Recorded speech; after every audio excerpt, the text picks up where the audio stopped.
escuchar palabra del Señor. Quiero que por favor tenga su Biblia abierta en la segunda epístola del apóstol Pablo a los Corintios. Segunda a los Corintios. Téngala ahí abierta, por favor. Esto nos va a ayudar muchísimo cuando vayamos al texto con el que vamos a trabajar esta mañana.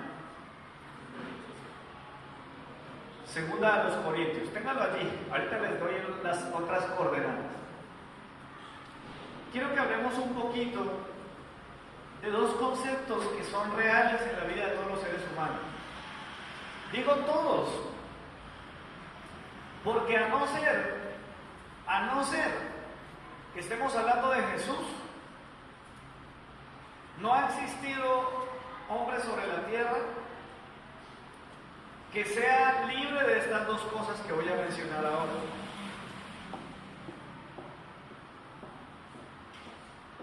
La culpa y el remordimiento son dos experiencias ineludibles en la condición humana. Como seres humanos, tarde o temprano, vamos a enfrentarnos con estas dos cosas: la culpa y el remordimiento. Resumen un montón de emociones y sentimientos que han llegado a la vida de nosotros por situaciones, porque hemos protagonizado momentos, hemos tomado decisiones, hemos dicho cosas que han traído consecuencias, muchas de ellas negativas a nuestras vidas o a la vida de otros. Pregunto yo, ¿ha sentido usted alguna vez culpa? ¿Ha experimentado esa sensación agonizante e inquietante del remordimiento? Sea algo que a usted no lo deja vivir, usted sabe que hay algo pendiente en usted y no lo deja vivir. ¿Alguien lo ha vivido aquí? ¿Alguna vez? Tanto la culpa como el remordimiento son sentimientos similares. Y una de las cosas que producen estas dos cosas, estos dos sentimientos, es que le roban vitalidad a la gente. Cuando una persona tiene culpa o remordimiento, eso absorbe la vida de la persona. La persona pierde ganas de vivir, pierde motivación, ese verse radiante se diluye. Y lo que es peor, alimenta sentimientos dañinos como la melancolía, la nostalgia, cosas que abruman el corazón humano y tristemente llevan a la gente a asumir conductas autodestructivas. ¿Por qué la gente consume alcohol, sustancias psicoactivas? ¿Por qué hay tanto de eso en este mundo? Porque la mayoría de las personas que lo hacen le tratan de huir a algo, a una realidad. Puede ser una situación ajena o externa, pero muchas veces tiene que ver con cosas internas, relacionadas con la culpa o con el remordimiento, con cosas que están pendientes. Ahora, hay un montón de posibles causas por las cuales podría llegarte a ti o a mí una experiencia de estas. Es decir, sumarle una más a las que ya has vivido, porque estoy seguro que a un público adulto, entre más años pasen, más experiencias de culpa, de remordimiento, más situaciones sobre las cuales nos hemos sentido tan mal, las hemos vivido. La mayoría de situaciones en las que experimentamos culpa o remordimiento tienen que ver con el manejo de las relaciones. Casi todas las experiencias de culpa o de remordimiento tienen que ver con relaciones. Es verdad, de pronto hay situaciones, decisiones, cosas que podías haber hecho y no hiciste, te pueden generar culpa, pero la mayoría de las veces la culpa y el remordimiento tienen que ver con relaciones. Y lo que es tremendo es que es proporcional a la cercanía, el nivel de intensidad que tiene la culpa. No es lo mismo que tú ofendas al señor que vende la mazamorra, que no lo conoces, pero que pasa frente a tu casa, a que ofendas a tu papá, a tu mamá, a tu hermano, a tu hijo. Entre más cercana sea la relación, entre más íntima sea esa cercanía, es más fuerte la afectación, es más fuerte el dolor. No es lo mismo que tú te comportes de manera egoísta o agresiva con un extraño a que lo hagas con alguien que amas o que te ama a ti. El efecto que puede tener en nuestro proceder puede iniciar con una persona y provocar una reacción en cadena. A veces somos víctimas de la culpa. Vivimos el remordimiento porque le hicimos algo a alguien y eso desencadenó una serie de cuestiones con otras personas. Son experiencias humanas. Son cosas que en el fondo del corazón desearíamos que nunca hubieran pasado. ¿Alguna vez has pensado eso? Uy, cómo quisiera que eso nunca hubiera pasado.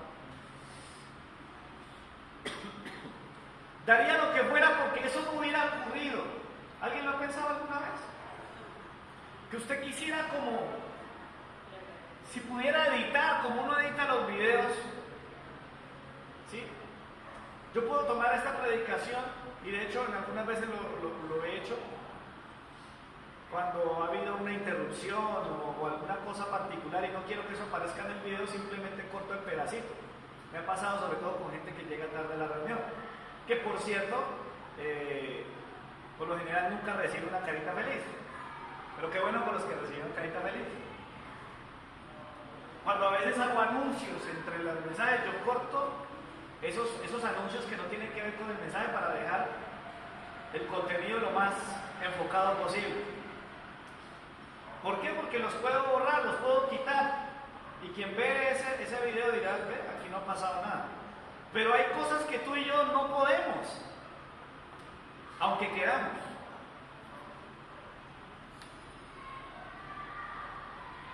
El asunto del perdón, que va íntimamente relacionado con esto, es muy difícil, porque la memoria del ser humano se diseñó para eso, para almacenar. Estoy impresionado, ya tenemos así, hay unas cosas que parecen a un dedito, que son las famosas memorias USB, y ahora incluso los celulares tienen unas cosas que parecen esta uña, la uña de su pulgar, y almacenan, yo no sé cuál es la última, pero me parece que ya hay de 64 gigas, de esas pequeñitas, grandísimas, y se llenan con facilidad, pero nuestro cerebro tiene mucha más capacidad y nos cuesta trabajo olvidar. Por eso a usted le cuesta trabajo procesar el remordimiento de la culpa. Usted se encuentra directo con la persona que usted ofendió, y aunque la persona quizás ya no tenga en mente eso, no lo traiga a su memoria, usted lo tiene y usted siente como que yo la embarré. Usted no puede vivir tranquilo, cree que todo el mundo lo sabe. Así funciona, y estas son cosas producto de la maldad, del pecado humano. En esos momentos, cuando se vive la culpa, en esos momentos donde experimentamos esa sensación de remordimiento, anhelaríamos una salida. Quisiéramos que hubiera alguna puerta de escape de esa situación. Quizás una de esas puertas puede ser el perdón. Quizás un diálogo donde se puedan expresar las cosas de una manera diferente. Esta mañana yo quiero iniciar una serie. Anote el título de la serie porque vamos a trabajar con esta pregunta. Y es, ¿por qué Cristo es la razón de mi esperanza? Vamos a responder durante unos mensajes a esta pregunta. ¿Por qué Cristo es la razón de mi esperanza?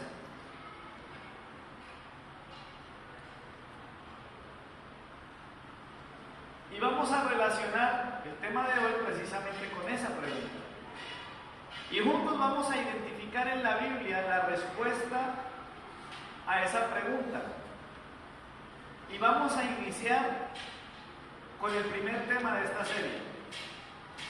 Cuando te pregunten o te preguntes,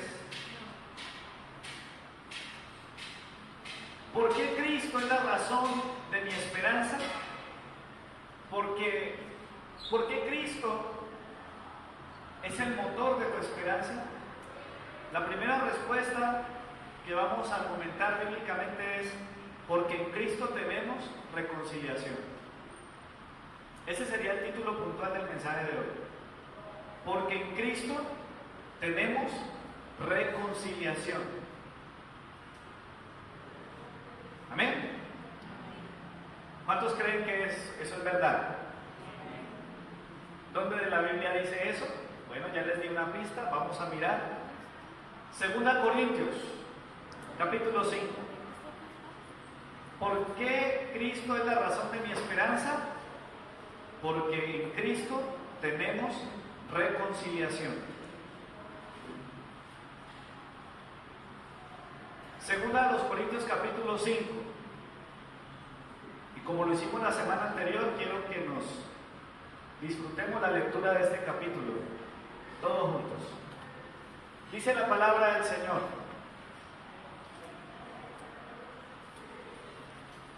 versículo 1 de 2 Corintios 5, dice: sabemos que si nuestra morada terrestre, este tabernáculo, se deshace, tenemos de Dios un edificio, una casa no hecha por manos, eterna en los cielos. Y por esto también gemimos, deseando ser revestidos de aquella nuestra habitación celestial. Versículo 3: pues así seremos hallados, vestidos y no desnudos. Asimismo, los que estamos en este tabernáculo gemimos con angustia, pues no quisiéramos ser desnudados, sino revestidos para que lo mortal sea absorbido por la vida. Pero el que nos hizo para esto mismo es Dios, quien nos ha dado el Espíritu como garantía. Versículo 6: así que vivimos confiados siempre, y sabiendo que entre tanto que estamos en el cuerpo, estamos ausentes en el Señor, porque por fe andamos, no por vista. Pero estamos confiados, y aún más queremos estar ausentes en el cuerpo y presentes en el Señor. Por tanto, procuremos también, o ausentes o presentes, serle agradables, porque es necesario que todos comparezcamos ante el tribunal de Cristo, para que cada uno reciba según lo que haya hecho mientras estaba en el cuerpo, sea bueno o sea malo. Conociendo pues el temor del Señor, persuadimos a los hombres, pero a Dios le es manifiesto lo que somos, y espero que también lo sea en vuestras conciencias. No nos recomendamos pues otra vez a vosotros, sino os damos ocasión de gloriarnos por nosotros, para que tengáis con qué responder a los que se glorían en las apariencias y no en el corazón.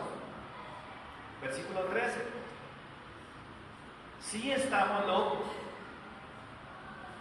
es para Dios, y somos cuerdos, es para vosotros.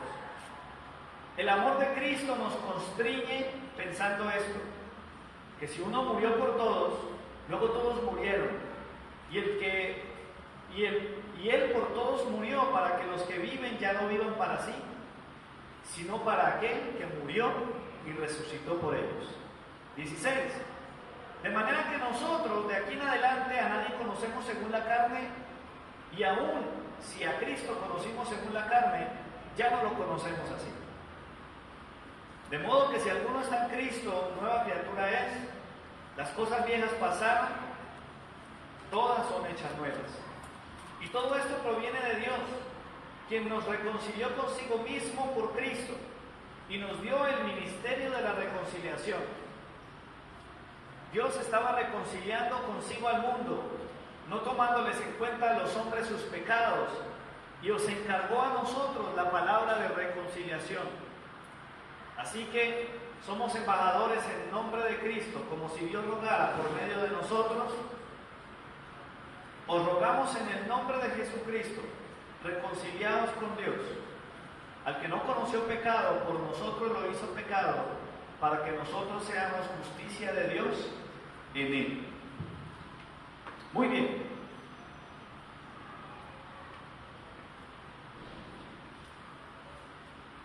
¿Por qué tenemos en Cristo nuestra esperanza? Porque en Cristo tenemos reconciliación, y esta es una esperanza contundente. Nuestra maldad nos convirtió en enemigos de Dios.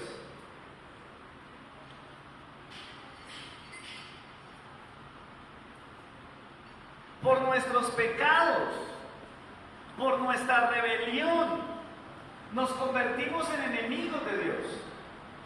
Escuchen, a los cristianos, Santiago les escribe en el capítulo 4: oh almas adúlteras, ¿no sabéis que la amistad con el mundo es enemistad contra Dios? Tenemos que cuidar nuestra relación con el Señor, porque fue por nuestra maldad que éramos enemigos. Y es por causa de esa doble vida que a veces experimentamos cuando le coqueteamos al pecado, que nos convertimos o nos volvemos a parecer a esos enemigos que fuimos en el pasado. La epístola de Romanos también lo declara. Enemigos de Dios. Por causa de nuestro pecado, las consecuencias de esa maldad fueron más profundas de lo que nosotros hemos pensado. ¿Sabe que yo me he puesto a mirar últimamente las noticias y he llegado a una conclusión? Definitivamente los hombres somos incapaces de impartir justicia. Absolutamente negados, lisiados, bloqueados para impartir justicia.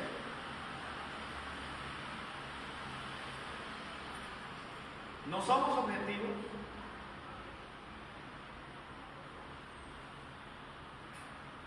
¿No tenemos la autoridad para hacerlo? Por eso Dios nos insta a no juzgar. Y eso es parte de las consecuencias de nuestro pecado. Solo por el Espíritu Santo es que llegamos a ser conscientes de esto. Fuera de la acción del Espíritu de Dios, tú y yo creeríamos que porque vivimos relativamente bien, porque no hemos sido encarcelados, porque no tenemos un escándalo público, podríamos creer que somos mejor que muchos, pero no es así.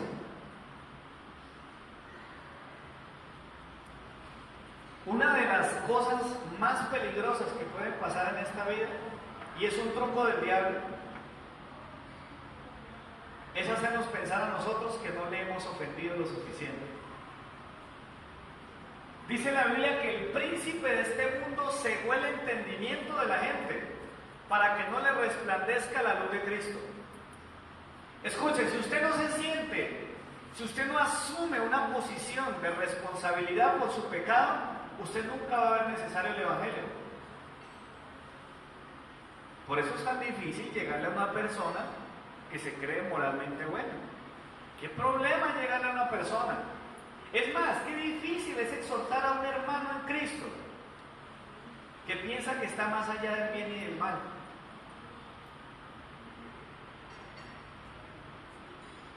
Hermanos, por favor, no nos equivoquemos. No es que Dios sea demasiado drástico, pero es que nuestra vida ha representado muchas veces una ofensa contra Dios.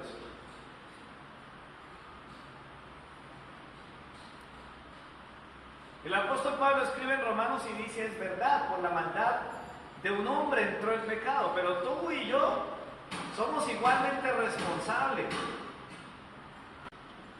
¿Le hemos ofendido? Sí. ¿Le hemos faltado el respeto a Dios? El año pasado tocamos una serie sobre el temor de Dios. Algunas están disponibles ya en internet. Hemos sido indiferentes al Señor. No hemos creído que esto es un asunto de vida o muerte. Nos cuesta trabajo que respetar a Dios influye en la bendición de nuestra casa. Padres y madres, ustedes y yo, si nosotros no respetamos a Dios, ¿cómo creemos que la bendición le llega a nuestros hijos?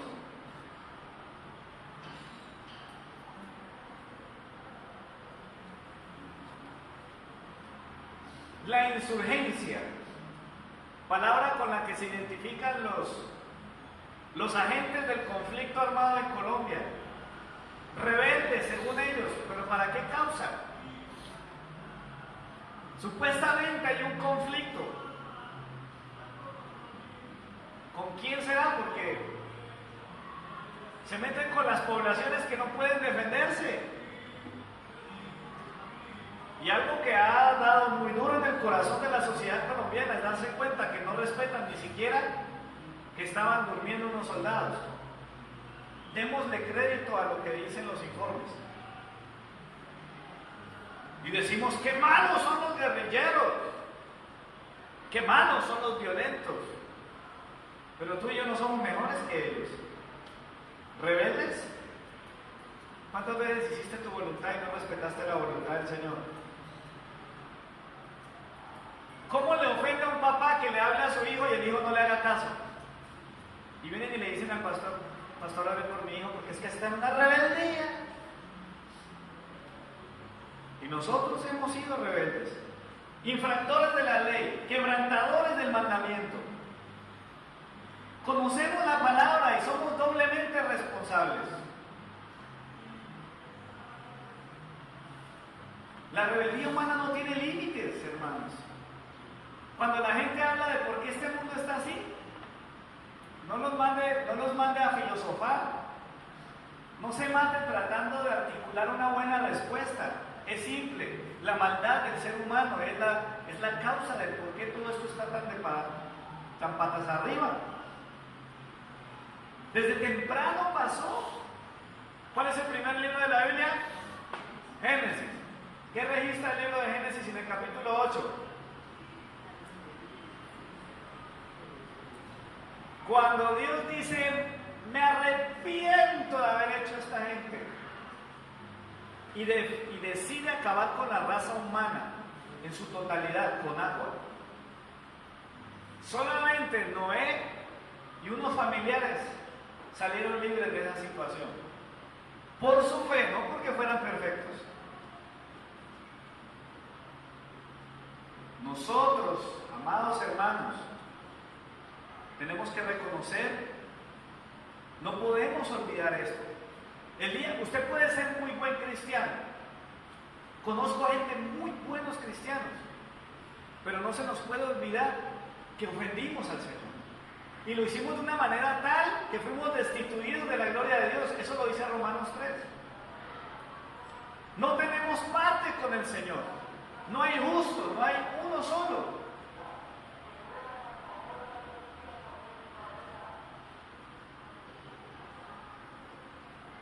Nuestros cuerpos mismos son víctimas de nuestra rebeldía. Me duele en mi corazoncito. Ahorita yo veía a Andreita allí, enfermita. Marta no está a esta hora, no estuvo anoche en una reunión que nos habían invitado. Nuestra hermana Marta no pudo estar porque estaba enferma.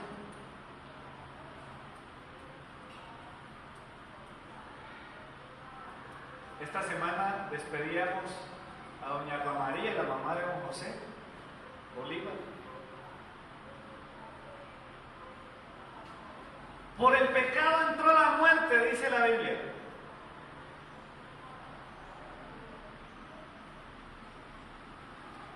Miren lo que dice la Escritura, versículo 1. Porque sabemos que si esta nuestra morada terrestre, que este tabernáculo se deshiciere, tenemos de Dios un edificio, una casa no hecha de manos, eterna en los cielos. Eso es esperanza. Pero ojo, que el que lo está diciendo cree que en Cristo tenemos reconciliación, y eso lo vamos a mirar bien adelante. Necesitamos, porque de lo contrario nos vamos a ver en dificultad. La muerte consume la vida, los cuerpos, el mundo en que vivimos. Nos parece que el mundo se desploma sobre nuestras vidas. Y no estoy hablando del terremoto que ocurrió en Nepal. Terrible, 7.8 fue. Las imágenes que graba una persona de un terremoto, eso es tremendo. Qué difícil. Hermanos, este mundo está viviendo situaciones muy complicadas. Y nosotros tenemos de parte del Señor una tarea pendiente. Y debemos testificar. Porque aunque hemos sido enemigos, porque aunque hemos ofendido a Dios, hay una esperanza. Pero tenemos que aprender a ser conscientes de ella. Si usted y yo no somos conscientes del tamaño de nuestra ofensa a Dios, nunca experimentaremos el arrepentimiento. Porque el arrepentimiento es distinto al remordimiento o a la culpa. El arrepentimiento es la consecuencia del obrar del Espíritu Santo en tu vida y en mi vida. Cuando tú dices, Dios, por mi pecado yo debería estar a kilómetros de ti. Yo no debería siquiera poderme reunir. Yo no soy merecedor de tu gracia. Ahora que soy consciente de eso, Señor, le doy la espalda al pecado. Le doy la espalda a esa manera vieja de vivir y ahora quiero vivir para ti, Señor. ¿Cuál es la garantía de que esto es posible? El versículo 5 lo dice. Mas el que nos hizo para esto mismo es Dios, que nos ha dado las arras del Espíritu. Las arras son como la garantía. Le voy a dar una idea de más o menos cómo funciona eso. Cuando estábamos de novios, con la que hoy es mi esposa, podíamos haber terminado ese noviazgo en cualquier momento. ¿Sí? Un noviazgo tiene reversa, el matrimonio no. Al menos eso dice la Biblia.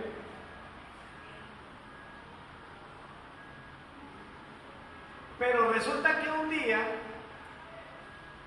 yo decido hablar con ella y le entrego un anillo y le digo, ¿te quieres casar conmigo? A partir de ese momento yo estoy comprometiéndome y ese acto, esa argolla, significa que, bueno, usted dirá, pero sí, pero usted puede haberse arrepentido antes de la boda. Posiblemente sí, pero si yo soy serio con mi decisión, yo no le voy a pasar una argolla de compromiso a alguien porque sí. ¿Sí me explico? Ojalá que todas las chicas de nuestra iglesia vivan la experiencia. Que un varón temeroso de Dios,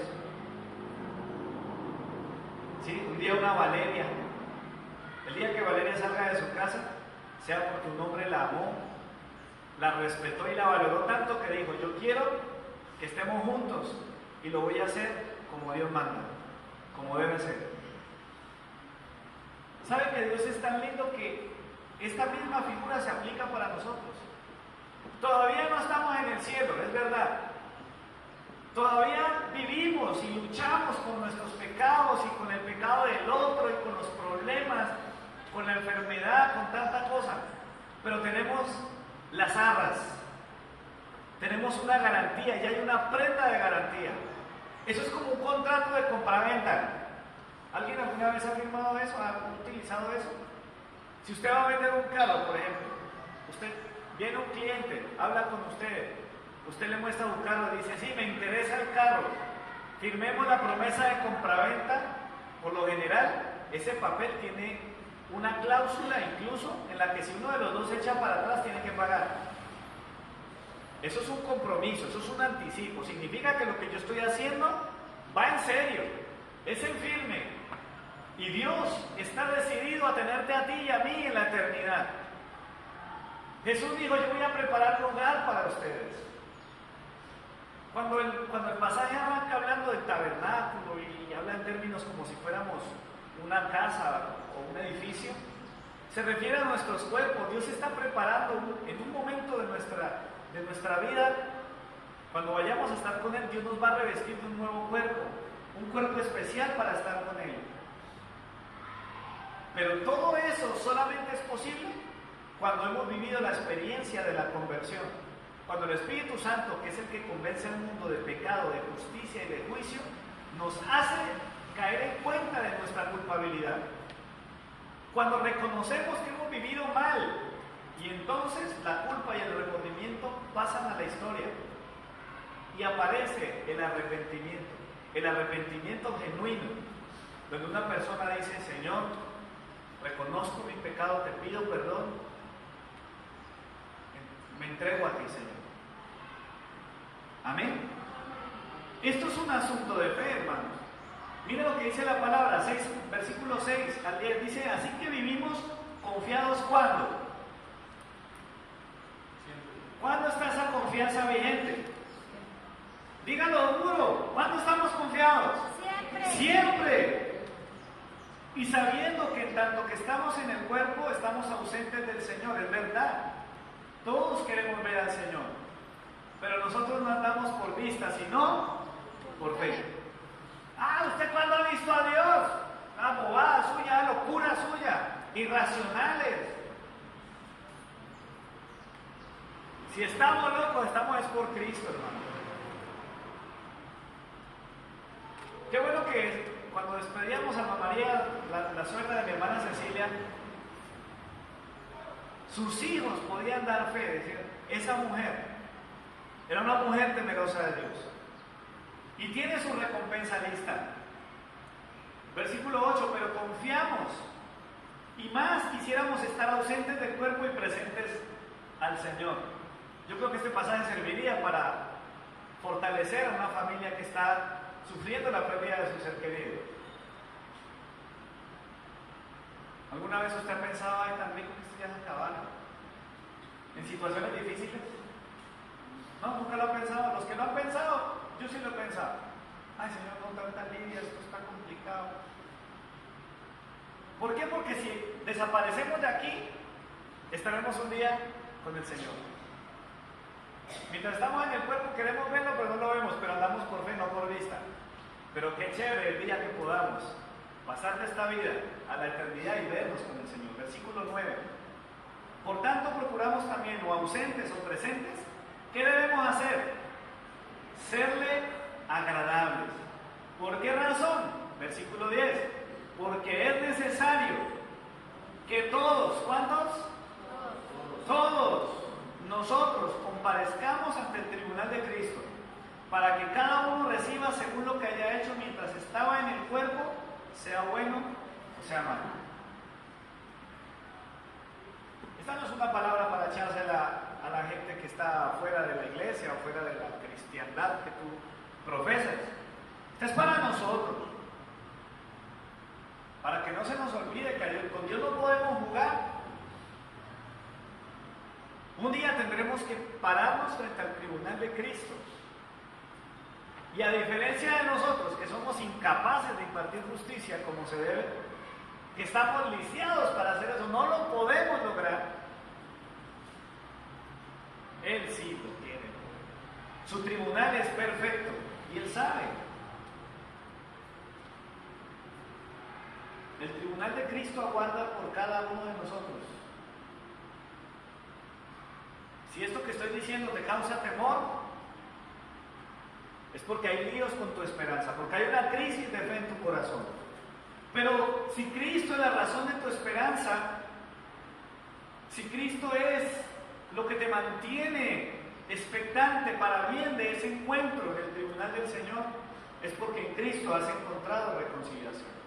Versículo 11 dice: conociendo pues el temor del Señor, persuadimos a los hombres, pero a Dios les es manifiesto lo que somos, y espero que también lo sea a vuestras conciencias. Ponle cuidado a eso, este versículo tiene mucho contenido. Lo primero es que estoy seguro que un verdadero cristiano, si tú eres un verdadero cristiano, necesitas hablarle a otro de esto. ¿Sí? Es persuadir a los hombres. Mira, tú por donde el camino que llevas es malo. La semana pasada hablábamos de esa jovencita. Vamos a ver si logramos ubicar y contactarla. Yo quisiera poder hablar con ella cara a cara y decirle, mira, si tú no corriges tu camino, no solamente te destruyes tú, arruinas a la vida de tu papá, pero lo que es peor, si un día te mueres en una sobredosis, te vas a encontrar en una eternidad sin Dios, en el fuego eterno. Y es una realidad. Persuadimos a los hombres, pero a Dios es manifiesto lo que somos. ¿Quién sabe cómo somos nosotros realmente? El Señor. No puede dar lo que no tienes. Y lo que es, y algo más, hay tres aspectos. Tú persuades a otros, pero tienes que ser persuadido de Dios. Y lo otro es que tiene que ser algo a conciencia. Al final lo dice el apóstol Pablo, versículo 11 al final, y espero que también lo sea a vuestras conciencias.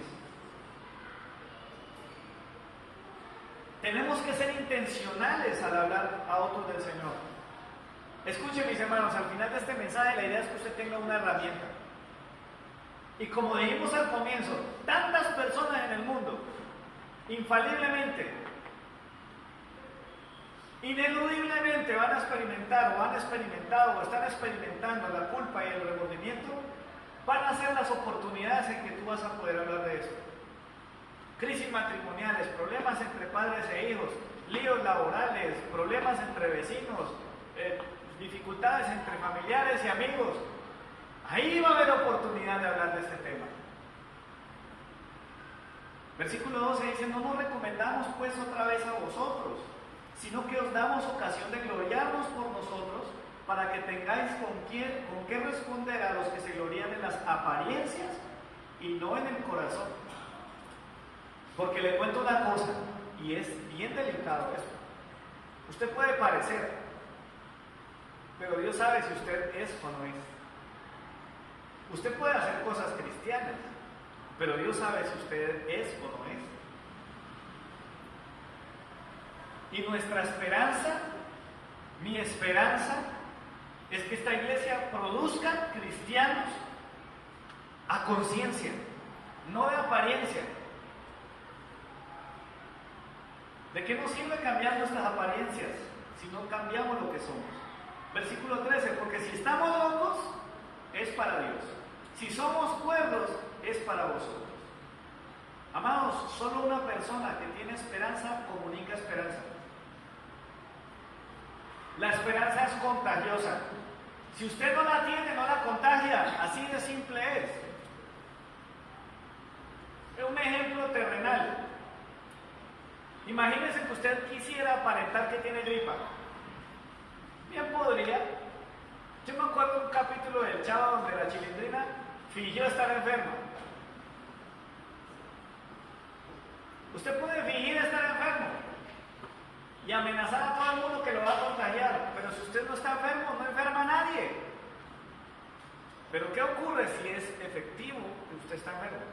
Si usted tiene una gripa, usted puede aparentar que tiene gripa, fingir una tos. Yo conozco gente que sabe toser, es increíble. Estornudan, yo no sé cómo hacen, pero son muy convincentes. Para escapar clase, para eludir el trabajo, para evitar de pronto tener un contacto cercano con alguien, se hacen los enfermos. Pero no contagian a nadie. Pero si efectivamente están enfermos, contagian a otros. Este es un ejemplo terrenal de algo maluco, de algo que no es bueno. Pero si hay esperanza en ti. Escucha, hermano y hermana, ¿tienes esperanza? ¿De verdad Cristo es tu esperanza? Si eso es verdad, eso se tiene que contagiar. Si alguien tiene culpa, si alguien tiene remordimiento, si alguien está luchando con las dificultades de la vida, con sus relaciones, en ese momento hay una luz brillando, una luz que no se puede esconder debajo de la mesa, sino que se pone en lo alto, para decir, en Cristo hay reconciliación. 14, versículo 14, dice, porque el amor de Cristo nos constriñe pensando en esto, que si uno murió por todos, luego todos murieron. y por todos murió para que los que viven ya no vivan para sí, sino para aquel que murió y resucitó por ellos. De manera que nosotros de aquí en adelante a nadie conocemos según la carne, y aun si a Cristo conocemos según la carne, ya no lo conocemos así. Esto es un asunto espiritual. Algo pasó con nosotros.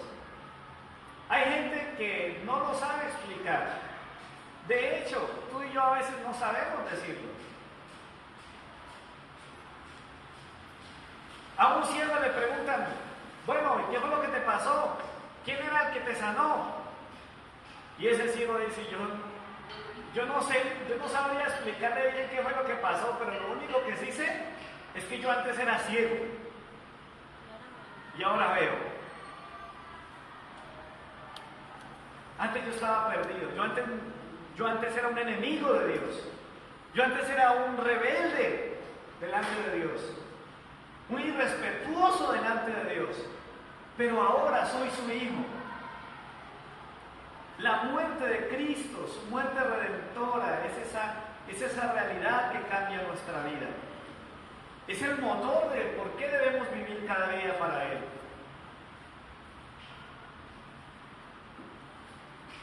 Imagínate esto.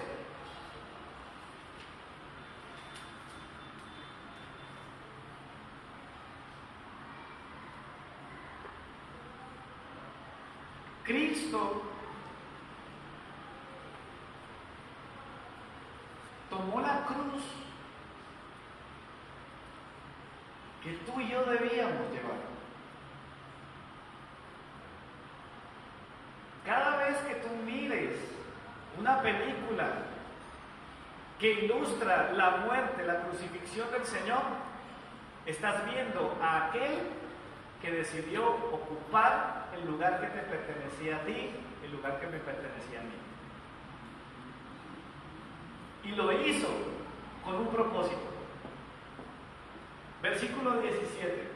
Por favor, aprendas. Este versículo para mí es un clásico. Para mí es un fundamento vital de mi esperanza. Si a mí me pregunta por qué Cristo es la razón de tu esperanza, yo voy a llevarlo a este pasaje y se lo voy a decir.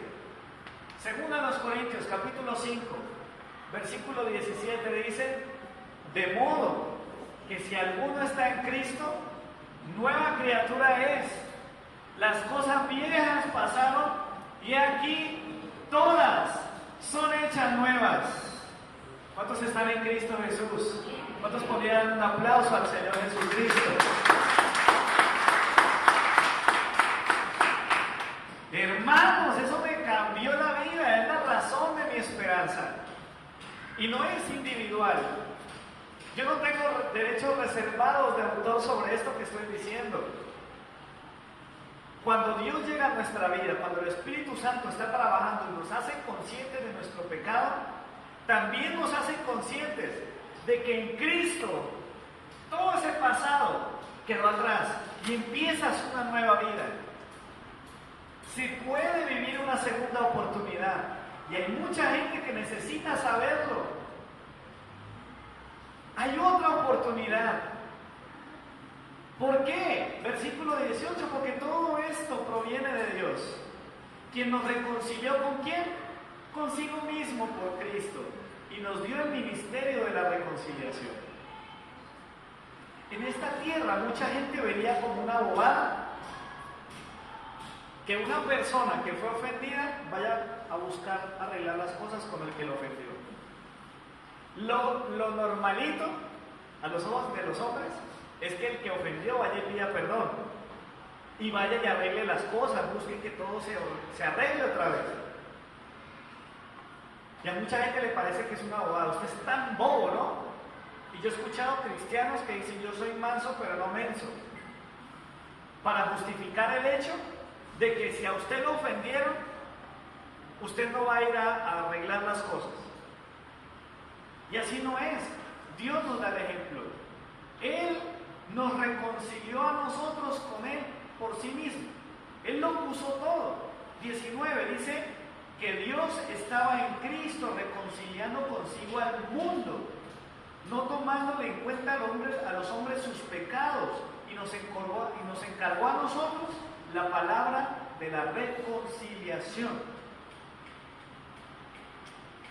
Es increíble. En Cristo tenemos reconciliación. Por Cristo podemos estar cerca del Padre. Borrón y cuenta nueva, otra oportunidad, perdón de Dios. Lo que era imposible para nosotros ahora es posible en Cristo.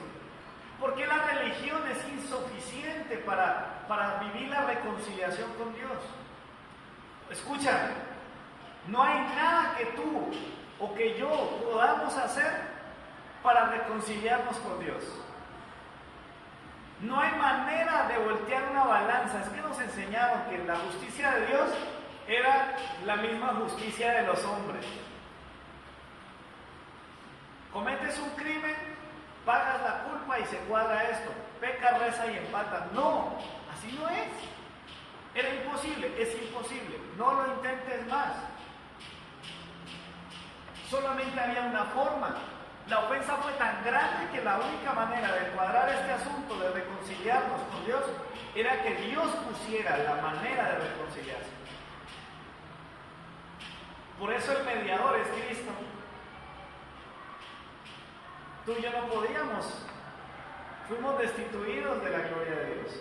Pero Cristo se presenta ante el Padre y le dice: Padre, por lo que yo hice en la cruz del Calvario, te pido que aceptes a Jairo. Padre, porque mi sangre fue derramada para perdonar los pecados de Susana, por favor recíbela. Abrázala. Por lo que yo hice en la cruz del Calvario, permite que Carlos pueda darte su alabanza con un piano. Por lo que Cristo hizo en la cruz del Calvario, es que mi Padre me permite a mí presentar el mensaje de la palabra. Y mi esperanza es la esperanza que yo te comparto a ti. Y esa esperanza es la que nos debe impulsar a llevarle el mensaje a otros. Y que nadie nos pare. Vea, mi hijo, lo que ella necesita un psicólogo. Yo no estoy demeritando la psicología, pero nunca la psicología hará lo que solo Dios puede hacer. La culpa, el remordimiento, esa condenación, ese sentimiento destructivo, nunca podrá ser quitado por medios humanos. Solo Cristo lo hace posible. No hay manera de hacerlo fuera de Cristo.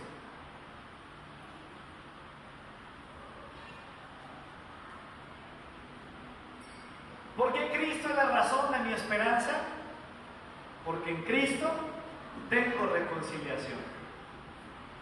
Lo que Adán y Eva perdieron, lo que tú y yo perdimos por nuestro pecado ha quedado atrás. ¿Estás en Cristo? ¿Cuántos aquí están en Cristo?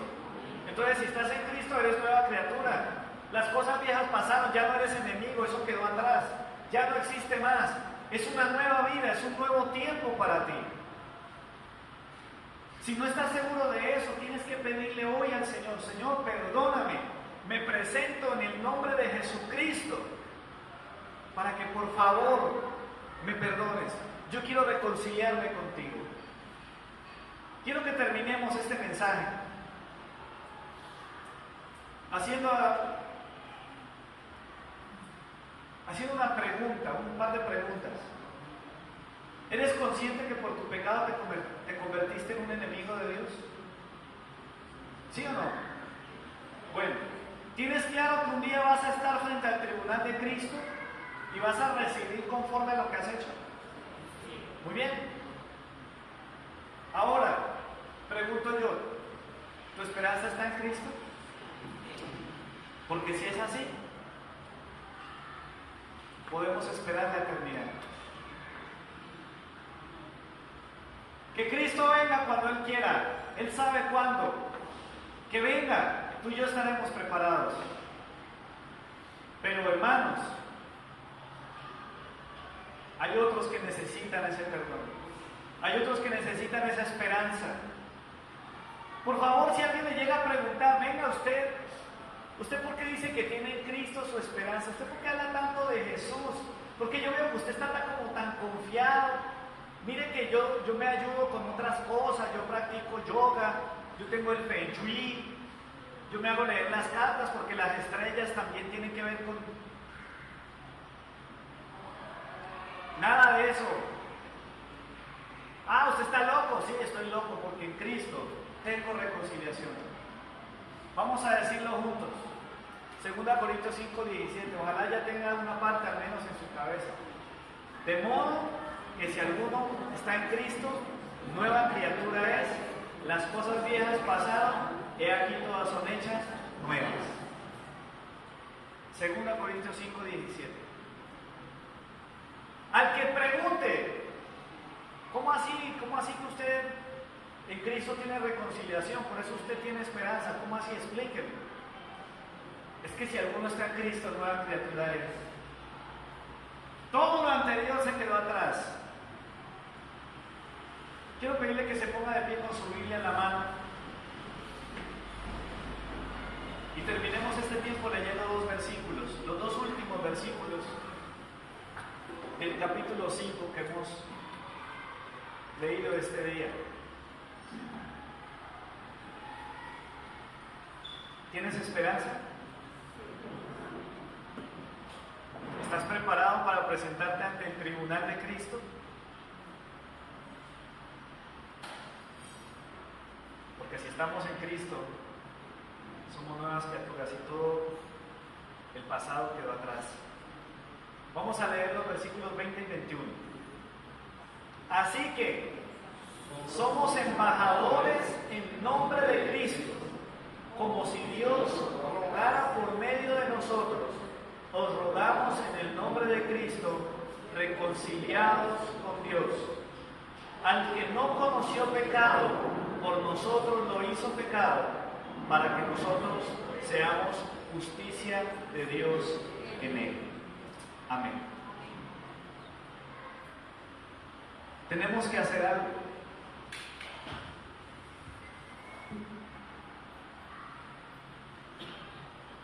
A este mundo le hace mucha falta Cristo. La culpa está matando a mucha gente. La gente se suicida, se mete a cualquier cantidad de cosas porque ya no tiene sentido de vivir. ¿Para qué vivir? O se dedican a cosas vanas y solo agregan pecado a su pecado. Tú y yo decimos que tenemos esperanza, tenemos que ser lo que debemos ser. El versículo 20 dice que nosotros tenemos un llamamiento, debemos ser embajadores de Cristo. Es como si Dios rogara por medio de nosotros a otras personas: mire, reconcíliese con Dios. No hay otra manera. No es un préstamo, no es un golpe de suerte, no es el último avance científico, no es la terapia del psicólogo, no es el procedimiento de un sociólogo, no es el obrar de un nuevo gobierno político colombiano.